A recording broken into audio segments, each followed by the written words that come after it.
Hey, what's up folks? This is Keith and you're watching Barbour's Auto Help. In today's video, I'm going to show you how to replace a Serpentine belt on a Ford 4.6 liter and a Ford 5.4 liter V8. Now the vehicle that you're looking at is an '01 Ford F-150 with a 4.6 liter in it.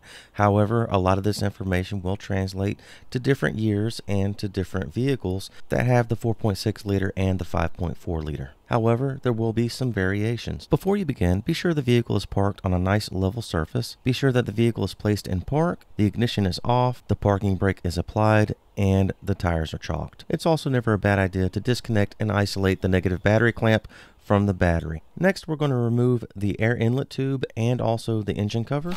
The engine cover is held on by 3 bolts, 1 on the passenger side, 2 on the driver's side. Once that's removed, remove the 2 tubes going into the air inlet tube. Disconnect the intake air temperature sensor, loosen the clamps on the air inlet tube, and then remove the air inlet tube. Once that's done, you'll see that you've got a lot of room to work with. Now at this point, you want to make sure that your vehicle is equipped with a belt routing diagram. If not, you may want to get a blank piece of paper and a pen and make your own belt routing diagram before you take the belt off. It's real easy to forget how this thing is routed. Next, locate the Serpentine belt tensioner.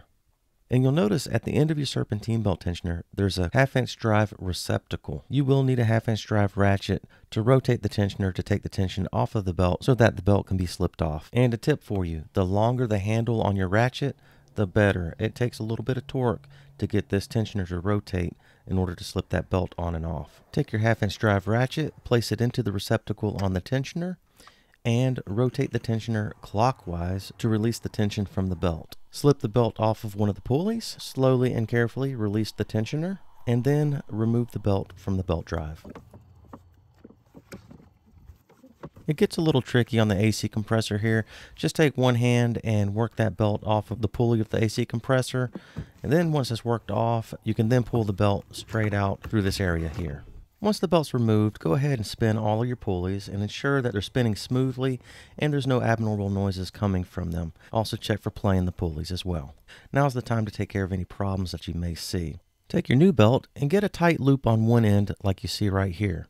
We're going to take this loop and we're going to feed it right in between the idler pulley and the tensioner pulley and push it right through. Take an index finger and help push it through. Using that same hand, you're going to assist the belt around the AC pulley. Once you have the belt looped around the AC pulley, pull the belt back up, making it taut around the AC pulley. Now we're going to route the belt around the crank pulley in a similar fashion. We're going to use our index finger and push it right in between the tensioner and the water pump pulley. And we're going to make a big loop and loop it right around that crankshaft pulley, just like we did with the AC pulley.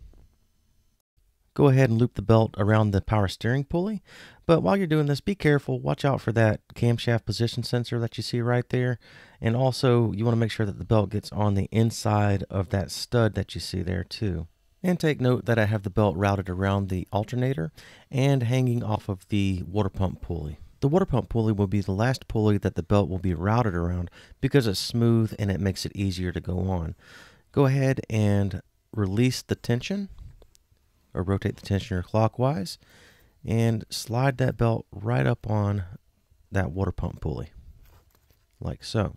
Once you got it on there, you can slowly and gently release the tensioner and allow the tensioner to apply tension to the belt. Do note that if you're having difficulty getting the belt over the water pump pulley, there's a chance that you may not have the belt routed correctly, or the belt may not be in all the grooves of all of the pulleys, so be sure to check that and then reattempt. Let's go ahead and remove the ratchet from the tensioner.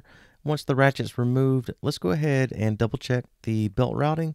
Make sure that the belt is in all the grooves of all the pulleys correctly and that the belt's not halfway hanging off. If everything checks out, go ahead and reassemble the vehicle.